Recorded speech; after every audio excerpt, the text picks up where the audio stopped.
अस्सलाम वालेकुम क्लास। अभी मैं आपको सिखाने जा रही हूँ कि किस तरीके से आप लोगों ने कैम स्कैनर से जो है मुझे सेंड करना है अपने टेस्ट, क्योंकि आप लोगों के टेस्ट तो मुझे रिसीव होते हैं लेकिन वो इतने ब्लर्ड होते हैं, मेरे लिए चेक करना मुश्किल हो जाता है।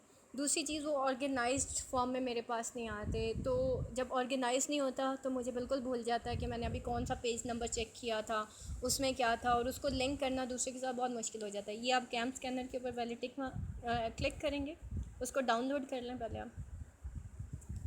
अच्छा, उसके बाद देखिएगा यहाँ पे देखें ये कैमरा का बटन आ रहा है, आप कैमरा के ऊपर क्लिक करेंगे ना तो ये आप एक तस्वीर खींच लेंगे। मेरा ख्याल है मेरा कैमरा इस वक्त बड़ा ही गंदा हुआ है। ये मैंने एक तस्वीर ली, ठीक है। अब ये कैम स्कैनर में सेव हो गई। दूसरी मैं लूँगी, now it is saved in CamScanner. बाज़ औक़ात नीचे 4-5 ऑप्शंस आ रही होती हैं, अब पता नहीं इसकी मेरी कैम स्कैनर की कुछ सेटिंग। अब मैंने इसको टिक कर दिया, राइट हो गया। अब ये पेज नंबर 1-2 के हिसाब से आ जाएगी। ये देखिए ये दोनों आ गई हैं। अब मैं इनको क्लिक करूँगी, इसको आप यहाँ पे क्रॉप में जाएंगे ना, क्योंकि ये आधी तस्वीर आ रही है। बाज़ औक़ात कैम स्कैनर ऐसे भी प्रॉब्लम करना, आप इसको क्रॉप करें पूरी पिक्चर में, ठीक है। जहाँ तक आपने लिखा है आप पूरा लें, राइट। और इसको ये सही करके ये, ठीक है। Now it is clear. Now tick करें, सेव हो रही है और इसमें कोई मुश्किल चीज़ नहीं है। देन नेक्स्ट पेज पे आ जाए, क्रॉप के बटन पे जाएं,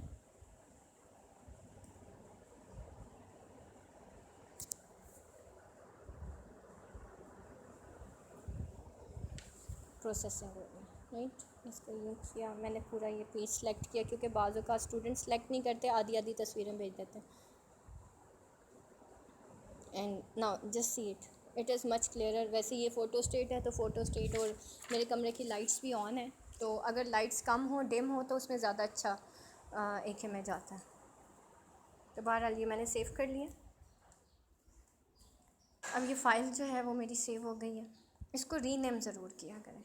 यहाँ पे जाएंगे, 3 डॉट्स आ रहे हैं, इसको रीनेम करें। अब मैं इसको रीनेम करने जा रही हूँ। यहाँ पे आए,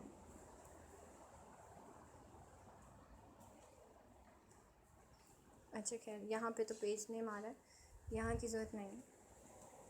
बैक पे जाएं, यहाँ पे आएँ, आपका जो भी टेस्ट है ना उसको रीनेम ज़रूर करें। लाइक अगर ई डी प्लस ट्रिक्स है, यहाँ पे देखें ये पेंसिल बनी हुई है, रीनेम। अब मैं इसको यहाँ पे आई थिंक अरिस्टोटल है, तो मैं अरिस्टोटल लिख रही हूँ, ठीक है। अरिस्टोटल लिखें, या आपका जो भी टेस्ट है, चौसर है, पार्ट 1 का कोई सब्जेक्ट है, पार्ट 2, ज़रूर लिखें और अपना नेम ज़रूर दें, क्योंकि जब मेरे पास PDF फॉर्म में आता है तो फिर वो बाय नेम नहीं सेव होता कि किसका लेक्चर है। या अपने पेज के ऊपर अपना नेम ज़रूर लिखा करें ताकि मुझे पता हो ये किसका टेस्ट है, ठीक है। उसके बाद आप यहाँ पे जाते हैं, ये शेयर में जाएं, PDF पे जाएं। PDF का फ़ायदा ये होता है कि सीक्वेंस में आता है, ठीक है। अब ये पेज नंबर 1 और 2 सीक्वेंस में आएंगे, और आप व्हाट्सएप कर दें मेरे नंबर पे, बस ये व्हाट्सएप होना शुरू हो जाएगा। बस ये इतनी सी बात थी।